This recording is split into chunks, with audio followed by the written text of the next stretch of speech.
The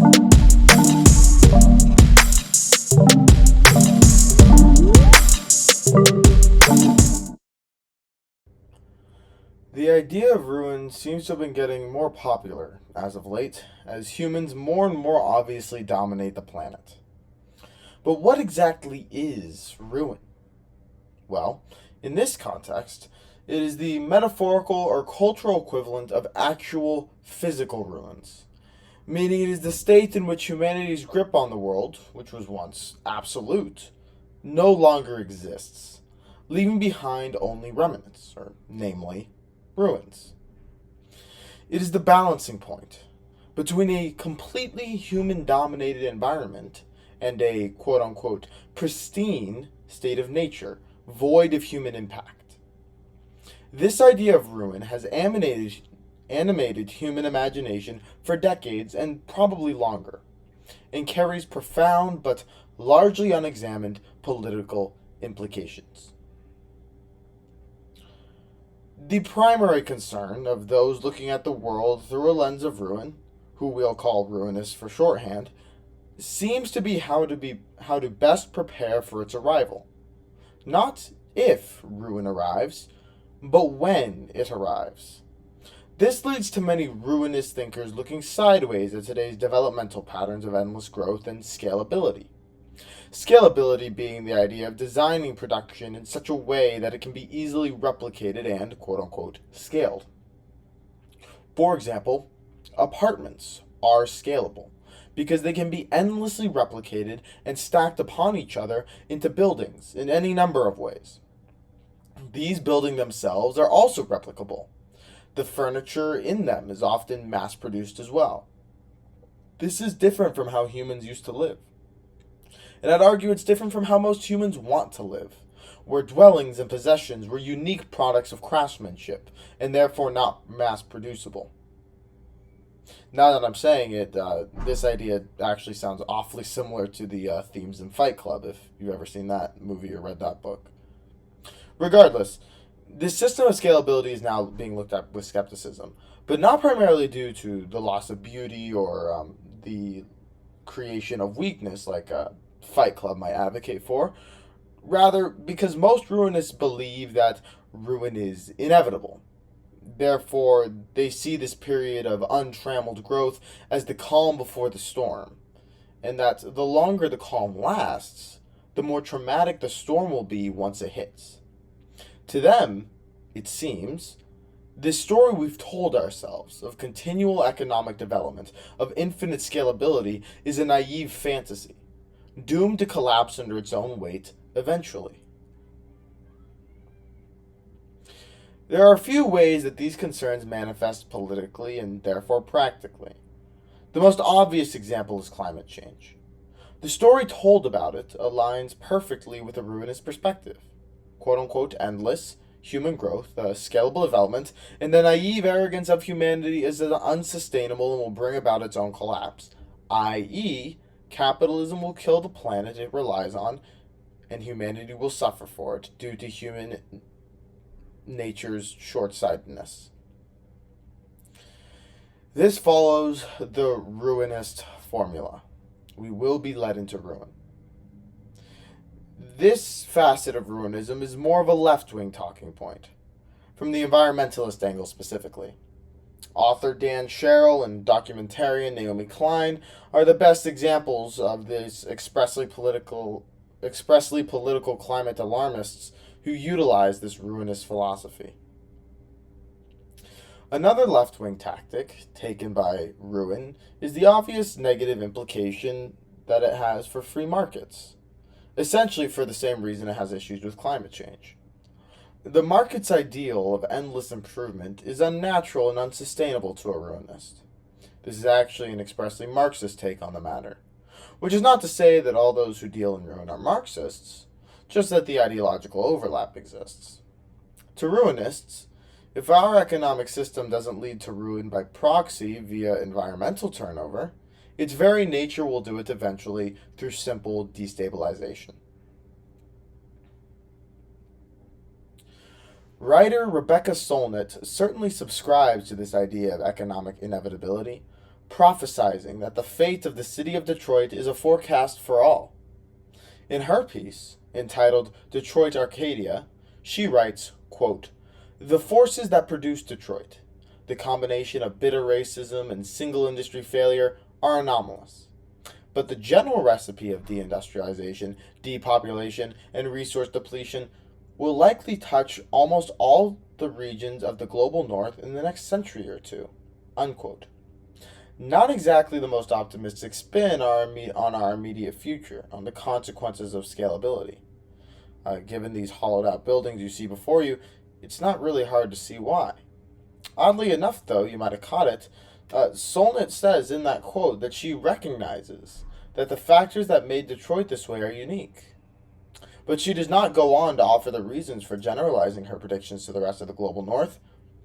This is because of the basic ruinist assumption at the core and the base of ruinous thought.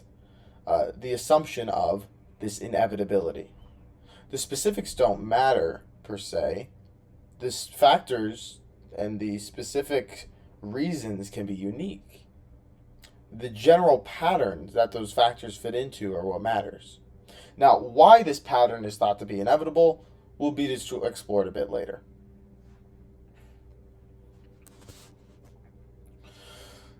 There's a politically radical implication to ruinism here, too, if you look for it.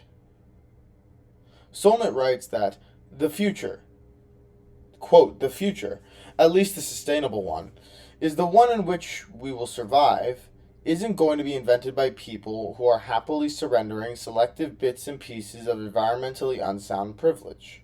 It is going to be made by those who had all that taken away from them, or never had it in the first place." Unquote. Some ruinous schools of thought, evidently, see the proper balance between man and nature as so wildly out of balance that the course correction must also be similarly wild. No gradual improvement through innovation is good enough. Nuclear, solar, and carbon capture are all just ineffective coping methods. Only by sacrificing everything, all first world luxuries, all capitalism, all progress, is balance possible. This idea of an overwhelmingly significant sacrifice being the only means by which to appease Mother Nature and her wrath borders on paganistic. And yet, it still shares the same fundamental ruinous DNA as the more measured approach of fellow ruinist author Anna Singh.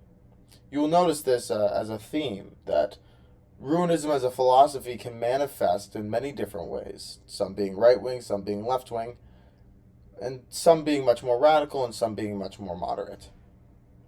This is because ruinism is deeper than its own manifestations. Like I said, this is kind of where the more right-wing or moderate facet to ruinism emerges. Not that those are necessarily the same thing all the time, just in this case they happen to align. While all the political implications of ruinism so far have been left-wing, fellow ruinist author Anna Singh's work implicitly reveals the possibility of a more right-wing perspective. The globalization of markets, and even more recently, the globalization of governing bodies, as ineffective as that may be, looking at you, UN, is an example of scalability. Again, we have humans expanding their sphere of influence recklessly across the entire globe.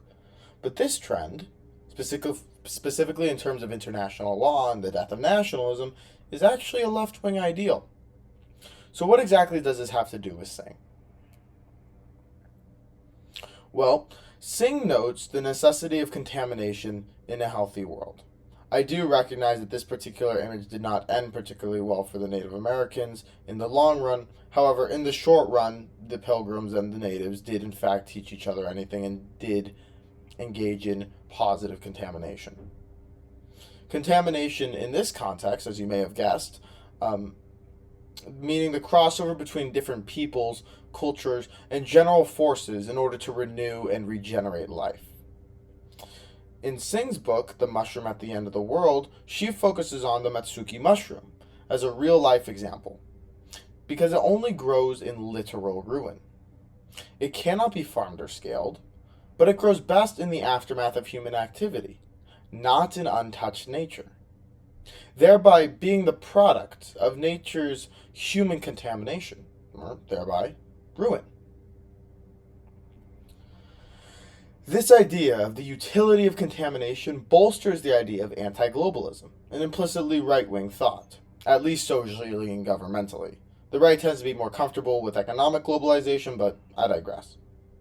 Because here is the rub. If the globe is homogeneous, then there's nothing to contaminate. There are no differences to compare and share, no nuances and novelties to observe. The flower cannot pollinate itself, a sneeze cannot infect the infected.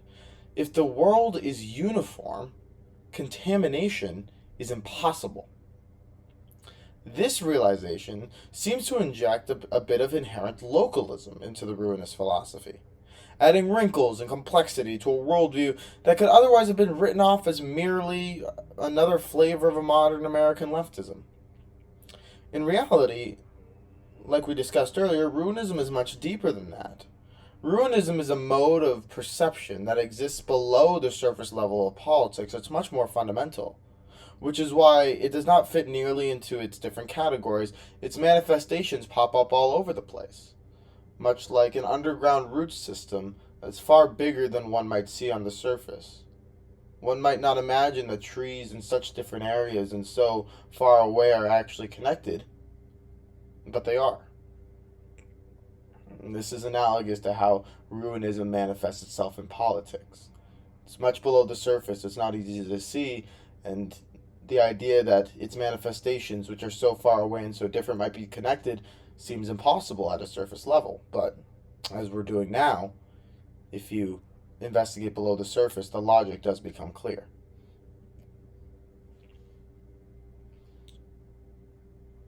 Modern American leftism does tend to push to think globally, to unite with all peoples of the world, and to overlook notions of nationalism. The left's primary concerns typically present as global concerns, such as climate change, general wealth inequality, and most recently COVID-19. But it seems that some aspects of ruinism would contradict this aspect of leftism, as the scaling of humanity's influence and the inherent self-assuredness or arrogance that comes with such expansion is antithetical to a ruinous philosophy, regardless of the cause.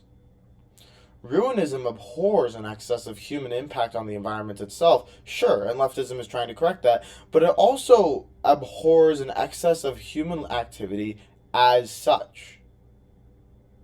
Human activity in excess itself is the problem, regardless of why. This is a contradiction of ruinism to modern leftism, but it's also a bit of a contradiction between ruinism and itself, creating a tension that leads to a more complex worldview than simple political ideologies. But the question remains, as I've hinted at a few times now, why exactly do ruinists seem to be so sure that ruin is inevitable, one way or another? The answer comes back to the idea of balance. Ruinists seem to believe, generally, that ruin is the proper balance between man and nature. Since our modern world upsets the balance to a great degree in favor of man, it's inherently unsustainable by its very nature. To ruinists, equilibrium will reestablish itself eventually by virtue of something like a natural law, whether that be the climate adjusting to our behavior, the economy destroying itself, or globalism breeding conflict that shoves us back into our locales. One way or another, the balance will be restored. This is an axiom for ruinist philosophy. This collection of concerns manifests itself into a bit of an odd political philosophy, not contained by any clean categorization, like we talked about.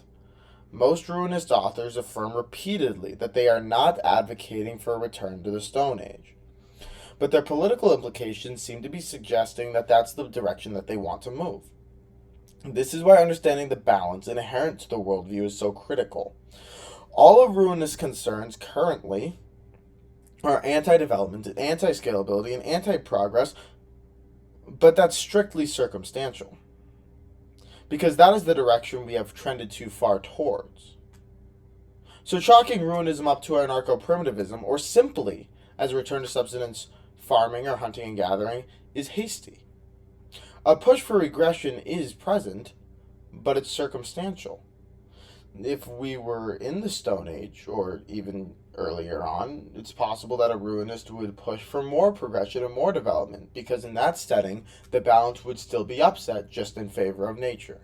The only reason that ruinists push for regression is because the balance is upset in favor of man.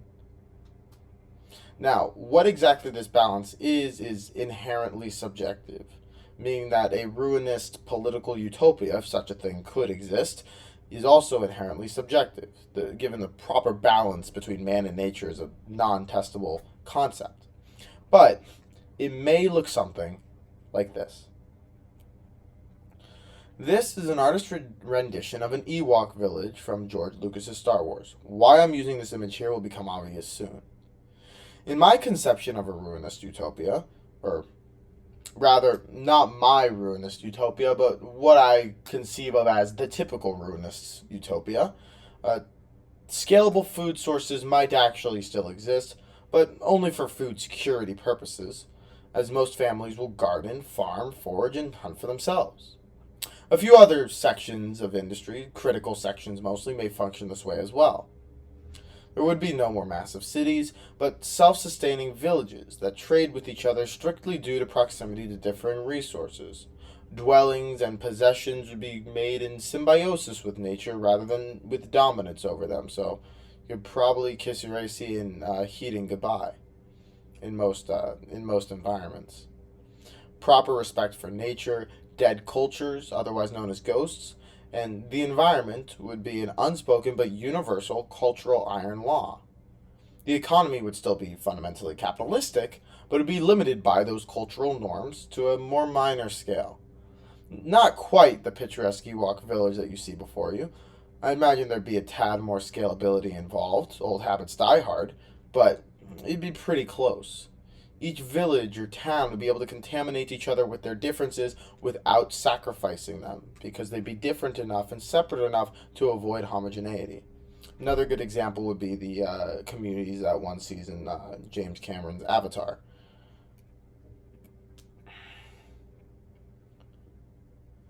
Solnit's description of Detroit in her work follows this formula of a ruinous utopia nearly perfectly. While she was very pessimistic about the factors and the near future of cities going the way of Detroit, she seemed to be optimistic about how Detroit wound up to pick up the pieces, especially through decentralized food production through gardening. Solnit writes, quote, "The thousands more food gardens that are not part of any network, the food they produce, Atkinson told me that provides food security for many Detroiters. Urban farming, dollar for dollar, is the most effective change agent you can ever have in a community." Unquote. The political rhetoric that stems from ruinism might align very closely with modern left talking points, but not in every way. It will mirror the talking points of humanity's destruction, of the brutality of capitalism, of Mother Nature's coming vengeance and yet her inherent goodness, etc., but fundamentally, it will also call for more isolationism, balance, and more understanding between political viewpoints, given that it transcends, or rather subverts, political viewpoints, depending on which metaphor you'd like to think of it as. There's even a dash of libertarianism inside of ruinism, given the advocacy for fundamental self-sustainability and limited and local government. Overall, ruinism is a unique philosophy that, by its very nature, is hard to define at all, let alone defining it by political categories. But regardless, it is, at root, about a proper balance between the fundamental forces in the world. The popular ruinist conception of where the proper balance is different from mine, primarily because we do not agree on ruinism's fundamental assumptions. As a brief aside, I personally believe that humankind's unique demonstration of its ability to innovate new solutions that were not thought of before and to become more efficient breaks the assumption of inevitable ruin that all of ruinism fundamentally relies on. Just as it broke Malthus's prophecies of the population bomb, and just as it seems to be breaking the Marxist prophecy of the inevitable end of capitalism. I believe that ruinism, while much more nuanced and valid than these two theories, falls into the same fundamental trap of underestimating humanity's capacity to innovate and be more efficient. However, I digress. The point is, ruinism advocates for balance fundamentally, and it does it in a nuanced way. And that is an idea that always has a place in intelligent thought. Thank you.